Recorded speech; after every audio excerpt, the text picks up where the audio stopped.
hi, and welcome to the RS Technical Solutions Tech Talk. Today we're going to be discussing Schneider Electric's wireless harmony push buttons. My name is Scott Webb. I'm one of the application engineers here at RS Americas.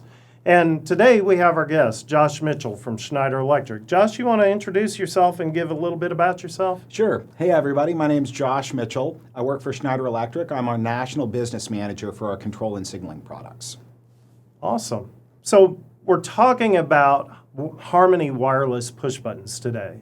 So starting off, let's examine the key features and benefits of these wireless push buttons.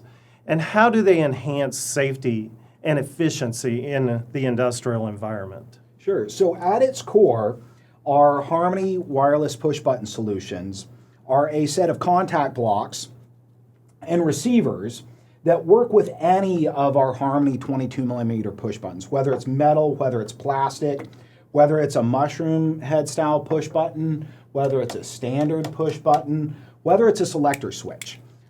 What we have is built in the same format as our standard contact blocks, standard wired contact blocks. We have a piezoelectric sort of thing, as well as a radio transmitter that transmits a signal to our receiver modules. And our receiver modules have relay outputs that can be programmed to do various things. There is also an upgraded module that's called our Harmony Hub, and it can take like 60 plus units, and it communicates to comms with the PLC, but that's a little bit more complex application. Right. But point is, same format as our standard push buttons, and it allows for wireless installation of push buttons. So maybe you have a situation where after you've built a plant, you realize that, hey, it would be really nice to have a couple of control buttons over there, but now running conduit and everything else after the installation is in there doesn't work really well. Maybe you have a situation where it would be really handy for an operator to have a control station that he walks around with to start and stop something and pause something, maybe use a jog switch to go back and forth as he's walking around. It brings a lot of flexibility to your push button installations. So what is the range that these push buttons can reach reliably? Yeah, so interestingly enough, as small as this is, with no battery, and just harvesting the mechanical energy of pressing the push button, the signal range we can actually get is up to 100 meters. Wow. Now, one caveat to that, it's a radio signal, right? Metal interferes with radio. So that 100 meters is based on the receiver not being blocked by metal. Now, if you do have a situation where you need the receiver a distance away and you have metal, we have solutions for that, either external antennas, we have powered repeaters, and that sort of thing. But generally speaking, think 100 meters from here to the receiver works. Awesome. So Josh, is there any difficulty with interference from radio waves that will cause this push button not to work? For 99% of the applications, no. We use a protocol, an industrial protocol called Zigbee. I'm not a protocols guy, I'm not a comms guy. Those are guys that are much smarter than me. But point is, I like to think about Zigbee as industrialized Bluetooth, right? So it's secure, it's serialized, it's very resistant to interference, much like your Bluetooth headphones, right? Okay. How often have you had your Bluetooth headphones in on a plane? Right. And heard somebody else's music? Yeah. Basically never. How often have you had your headphones in and heard static because somebody turned on a microwave? Almost never. Because we're using Zigbee, it brings those same inherent security and reliability protocols, much like Bluetooth does, to this operation. Okay, that's great. Talk to us a little bit about the different modes that this push button can be programmed for. Yeah, so interestingly enough, there's actually a number of modes you can program the combination of push button and receiver for. However, and I'm just going to simplify it for everybody. If you want your push button to act like most push buttons, right? You push it in, it does something, and then you let go and it stops doing that thing. Mm-hmm. You need to use our ZBRT2 contact block because it sends a radio transmission when it's pushed and a separate one when it's released. Okay. And then what you're looking for is a setup called set reset. I realize that's not the most intuitive naming structure, but that's what it is in the programming guides. And our programming guides have a sine wave type looking function that shows you what's going on. But that, right, most of the time people want their wireless push button to act just like a normal push button would, right? You push it in, it does something, set reset. The other most common setting would be start stop. And that's like the situation where you have individual start stop buttons that are either mechanically interlocked or maybe they're going into a latching relay that sets the tone. And in that case, you need two push buttons with two separate contact blocks. One starts the machine, one stops the machine. Right. That one is conveniently called start stop.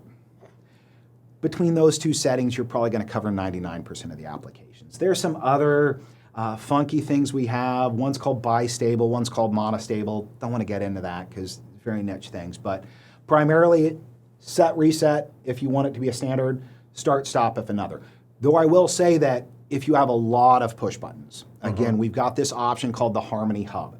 And it, rather than setting what to do with relays, it literally communicates to the PLC and goes, hey, contact block 1 was depressed, contact block 1 was released. And then you do all the programming in the PLC, but that's usually for, 20, 30, 50 push buttons that you're doing that with.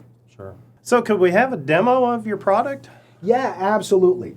So the first thing I'm going to talk about is how to program the receiver, or I should say the first thing I'm not going to spend a whole lot talking about is how to program the receiver. I'm just going to point some stuff out.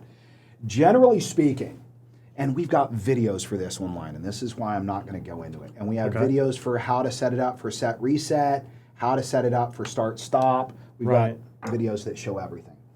Generally speaking, though, the way you program this to listen for this, because you need to tell it, hey, listen for contact block 1, 2, 3, 4, 5, whatever this serialized code is, right?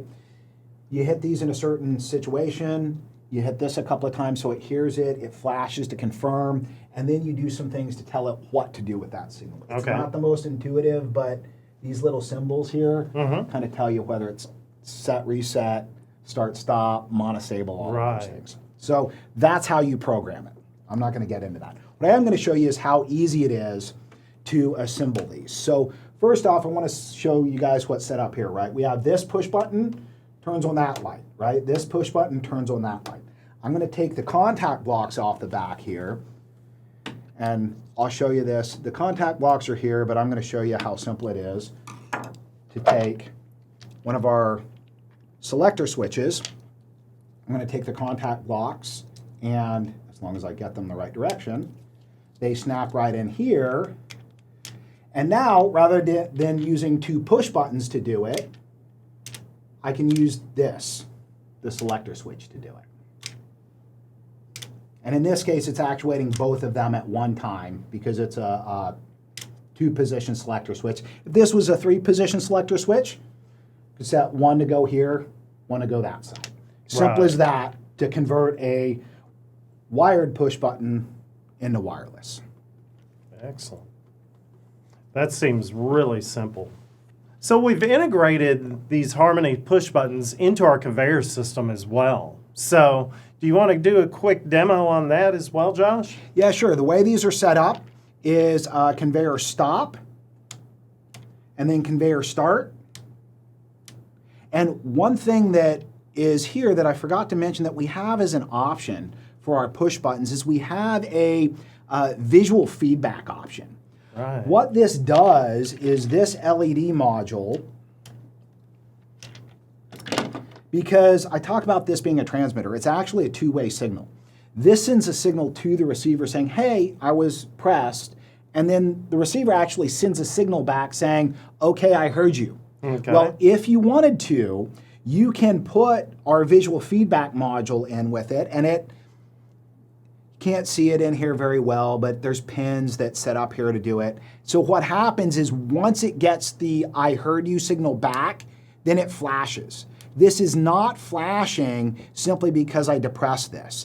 It's flashing because, I don't know if you caught that, it actually didn't flash that time. Probably because we've got some metal and a screen and stuff in the way. But when it hears back from the receiver saying, I heard you, it flashes. Right. Which is nice if you've got an operator, again, doing an install, and maybe he's controlling a portion of the machine, or he's near a portion of the machine where he can't really witness what's Whether going it's on actually with starting, right. whether it's starting, whether lights are coming on, or whatever Right. else. He can at least get confidence that, okay, I got a signal back that the machine heard me. I can presume it's about to stop Right. dumping stuff down the chute, or whatever you have it set That's up a to do. great feature. So Josh, thank you for your time today and going over your wireless push button systems. So we hope that our listeners go in and explore more online and look at the wireless push buttons and accessories, and consider using Schneider Electric and RS for their future push button needs. So Josh, really appreciate it today. Thanks for your time today, Scott. Yeah, thank you for tuning in, and we'll catch you again next time.